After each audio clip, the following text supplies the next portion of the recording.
குரு பிரம்மா குருர் விஷ்ணு குருர் தேவோ மகேஸ்வரகா குரு சாட்சாத் பரபிரம்மா தஸ்மை ஸ்ரீ குரவே நமக. அபார கருணா சிந்தும் ஞானதம் சாந்தரூபிணும் ஸ்ரீ சந்திரசேகர குரும் பிரணமாமி முதான்வகம். வந்தேகம் மங்களாத்மானம் வாஸ்வந்தம் வேத விக்கிரகம் யாக்கியமல்கி முனிஸ்ரேஷம் ஜிஷ்ணும் திதைக்ரோதம் சதாத்தியான பராயணம் ஆனந்த நிலையம் வந்தே யோகானந்தம் முனீஸ்வரம் பக்தானாம் மனசம்போஜ பாடவே காமதேனுவே நமதாம் கல்பத்தருவே விஜயேந்திர குருவே நமக. குருவே சரணம் குருவே சரணம் குருவே சரணம் குலதெய்வமே சரணம். ஸ்ரீ பூர்ண புஷ்கலாம்பிகா சமேத அழகூத்த ஐயனாரே சரணம். திரியம்பக புராதீசம் கணாதிப சமன்விதம் கஜாரூடம் அகம் வந்தே சாஸ்தாரம் குலதெய்வதம். இந்த யூடியூப் சேனல் பார்த்து கொண்டிருக்கும் அனைவருக்கும் எங்களது இனிய தமிழ் புத்தாண்டு நல்வாழ்த்துக்கள். இந்த எபிசோடில் முதலாவதாக சித்திரை மாத சிறப்புகள் பற்றியும், இரண்டாவதாக சித்திரை தமிழ் மாத முதல் நாள் மற்றும் குரோதி தமிழ் புத்தாண்டு தினத்தன்று நமது குலதெய்வத்திற்கு நடைபெற்ற சிறப்பு அபிஷேக ஆராதனைகளை கண்டு கழிக்கவும், மூன்றாவதாக குரோதி தமிழ் புத்தாண்டிற்கான நட்சத்திர ராசி பலன்களை பிரபல ஜோதிடர் ஆலத்தூர் திரு கிருஷ்ணமூர்த்தி அவர்கள் பஞ்சாங்கம் வாயிலாக படிக்க குலதெய்வக்காரர்கள் அனைவரும் கேட்டு மகிழ்ந்த நிகழ்வு.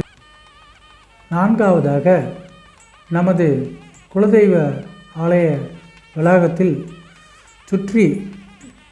சுற்றுச்சுவர் கட்டுமான பணி முன்னேற்றத்தை கண்டு மகிழலாம். ஐந்தாவதாக நமது குலதெய்வ ஆராதனையில் உள்ளூரிலிருந்தும் வெளியூரிலிருந்தும் பல குலதெய்வக்காரர்கள் இந்த தமிழ் புத்தாண்டன்று கலந்து கொண்டு சிறப்பித்தார்கள். அவர்களில் சென்னையை சேர்ந்த திரு கோவிந்தராஜ் கிருத்திகா தம்பதியினரின் பேட்டியையும், சீர்காழி கோவிந்தராஜ் மற்றும் பிருந்தா அவர்களின் பேட்டியையும் இந்த யூடியூப் சேனல் வழியாக உங்களுக்கு நாங்கள் பகிர்வதில் பெருமகிழ்வு அடைகின்றோம்.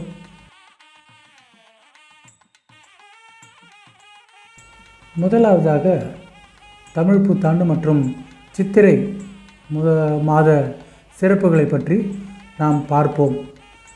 நவகிரகங்களில் தலைமையாக விளங்கும் சூரிய பகவான் ஒரு ராசியிலிருந்து மற்றொரு ராசிக்கு மாறுவதையே தமிழ் மாத பிறப்பு என்கிறோம். அப்படி மேஷம் முதல் மீனம் வரை சூரியன் தனது சுற்றுப்பயணத்தை நிறைவு செய்து மீண்டும் மேஷ ராசியில் புதிய பயணத்தை துவங்கும் நாளையே நாம் தமிழ் புத்தாண்டாக கொண்டாடுகின்றோம்.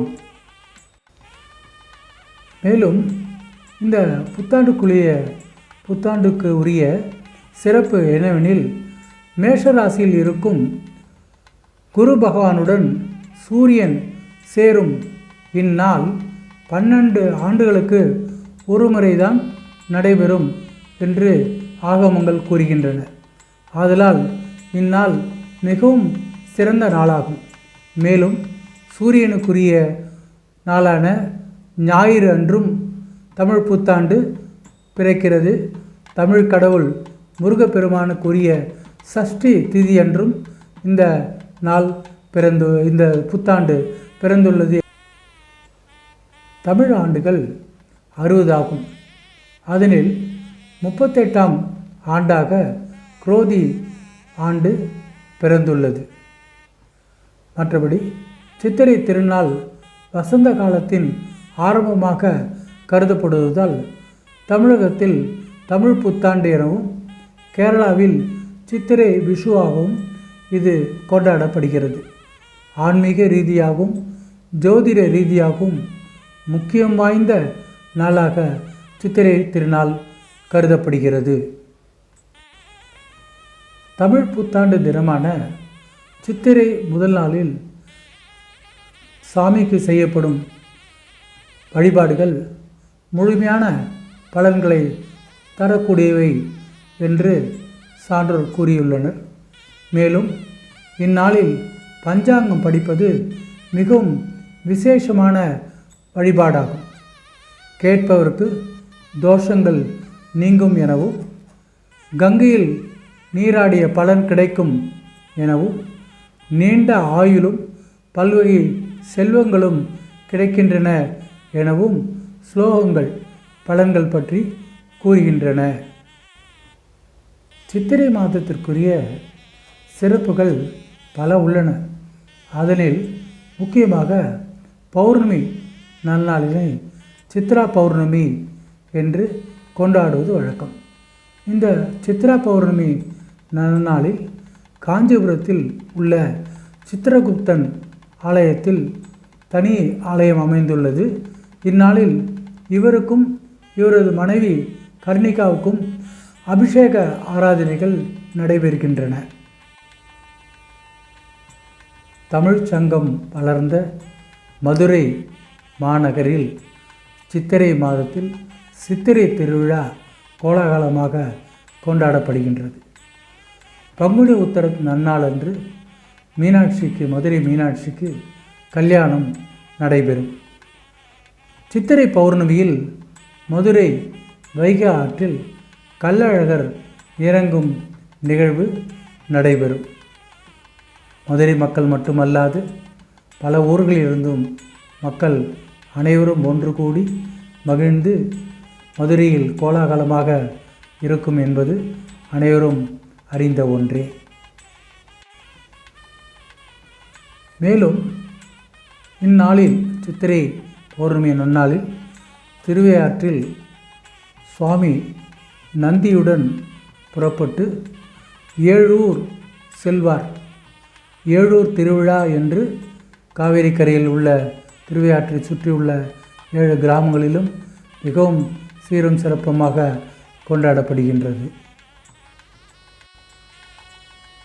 இந்நாளில் எம்பெருமான் ஈசனை நீங்கள் மறுக்கொழுந்தால் அர்ச்சனை அபிஷேகங்கள் செய்தும் பட்சத்தில் சகல சௌபாக்கியங்களையும் லட்சுமி கடாட்சமும் கிடைக்கும் என்பது ஆகம நூல்கள் கூறுகின்றன.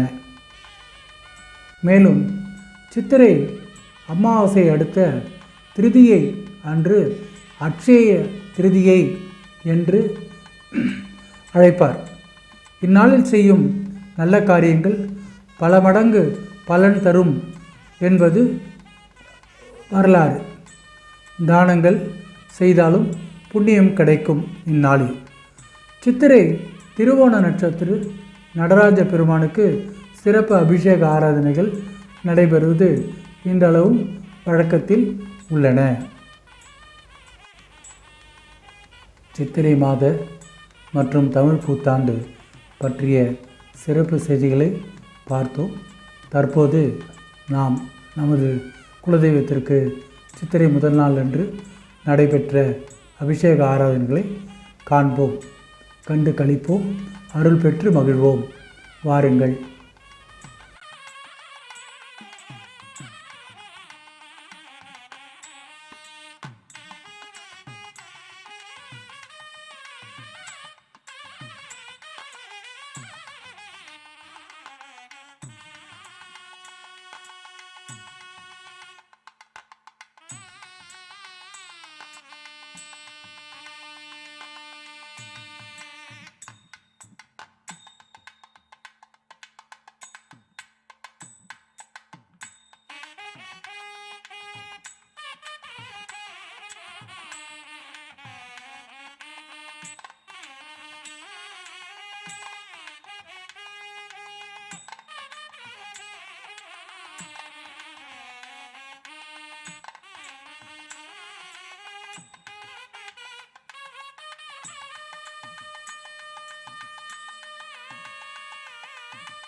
நமது குலதெய்வத்திற்கு நடைபெற்ற அபிஷேக ஆராதனைகளை கண்டு அருள் பெற்று மகிழ்ந்திருப்பீர்கள் என நம்புகிறோம்.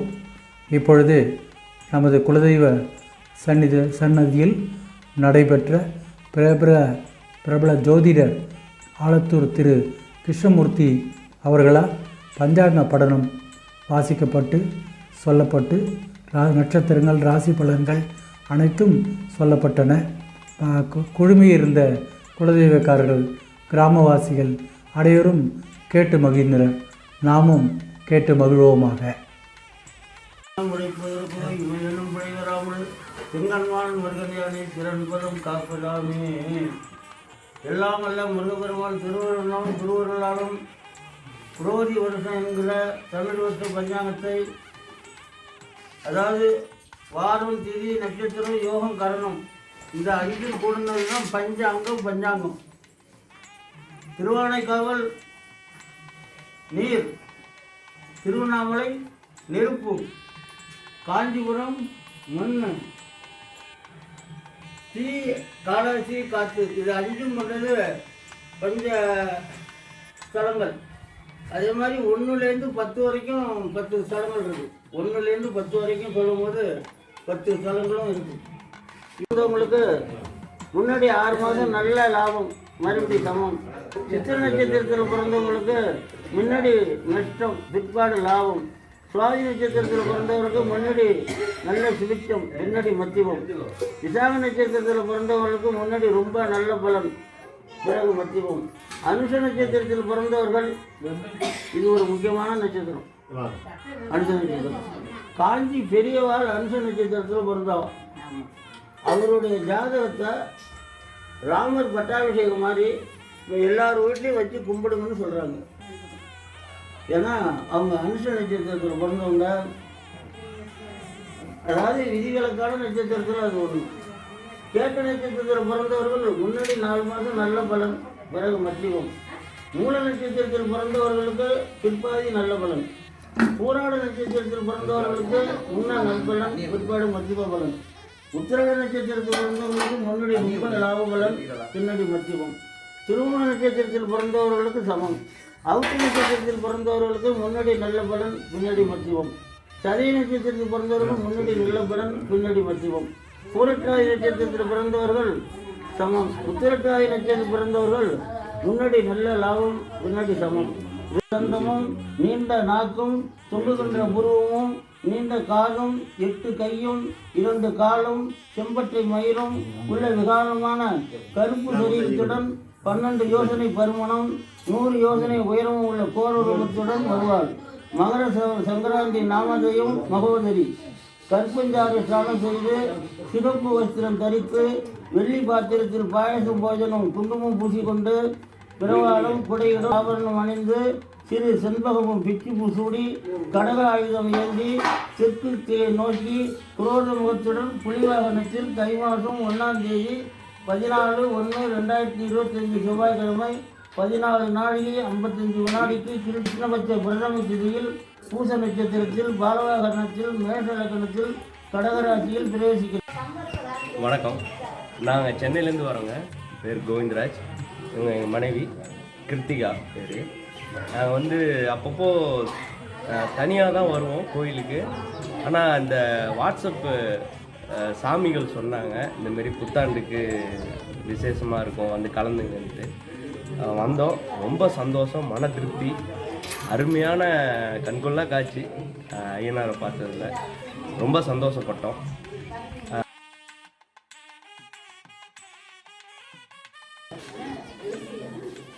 வணக்கம், நாங்கள் சீர்காழிலேருந்து வரோம். எங்கள் குலதெய்வம் தான்.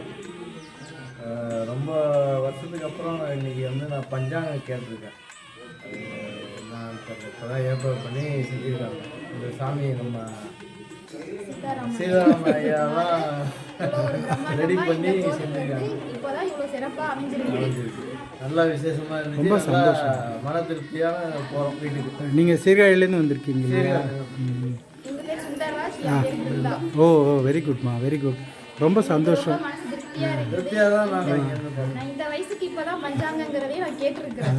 ரொம்ப சிறப்பான ஒன்றுமா. மோரோவர் இன்றைக்கி உங்களுக்கு பிறந்தநாள் வேறு இல்லையா? பிறந்தநாள் வாழ்த்துக்கள். இப்போ வருஷப்பருப்பு குலதெய்வம் கோயிலுக்கு வந்திருக்கீங்க. குலதெய்வ அருளால் மென்மேலும் பல சிறப்புகள் பெற்று சந்தோஷமாக நலமோடு வாழ வாழ்த்துகிறோம். ரொம்ப நன்றி.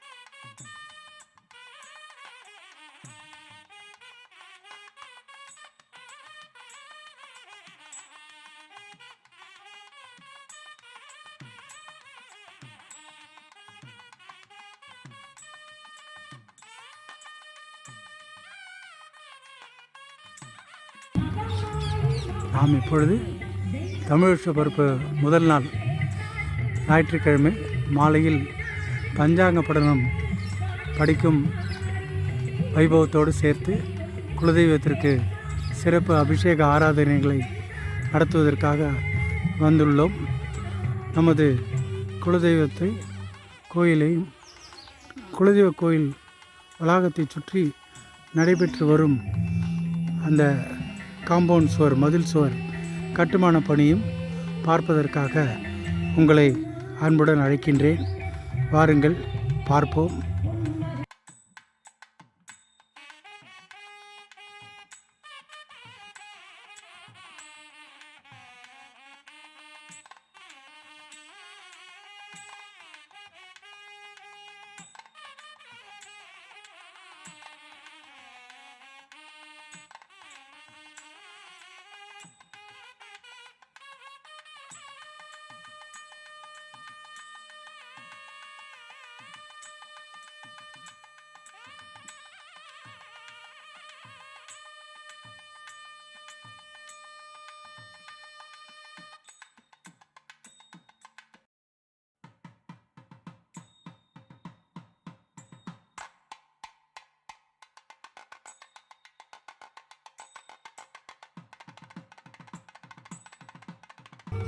கான்கிரீட் போட்டு அதுக்கு பிறகு பெல்ட் போட்டு அதுக்கு பிறகு பூச்சி வேலை பாக்கி இருக்குது.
கட்டுமான பணி ஒரு 60 to 70% முடிஞ்சிருக்கு.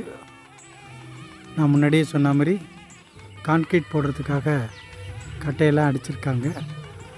வருகிற வாரத்தில் கான்கிரீட் போட்டு முடிச்சுட்டு அதுக்கு பிறகு மேலே டியூப் வேறு சொருகிருக்கு. அது பின்கொரு காலத்தில் காம்பவுண்ட் சுவரில் லைட்டிங் அரேஞ்ச்மெண்ட் பண்ணுறதுக்காகவும் சில பல சௌகரியங்களுக்காகவும் செஞ்சுருக்கோம். அதுக்கப்புறம் பெல்ட் போட்ட பிறகு பூச்சி வேலை இருக்குது. இன்னும் ஒரு 30% ஒர்க் பாக்கி இருக்குது. நல்லபடியாக குலதெய்வருடைய பேர்களாலும் உங்களுடைய ஒத்துழைப்பினாலும் நல்லபடியாக நடந்து முடியணும். எல்லாத்துக்கும் நம்ம குலதெய்வம் தான் நமக்கு அருள் புரியணும். இது வரைக்கும் பொறுமையாக இருந்து பார்த்தீங்க. அபிஷேக ஆராதனைகளையும் பார்த்து மகிழ்ந்திருப்பீங்கன்னு நினைக்கிறேன். எல்லாருக்கும் தமிழ் புத்தாண்டு நல்வாழ்த்துக்கள்.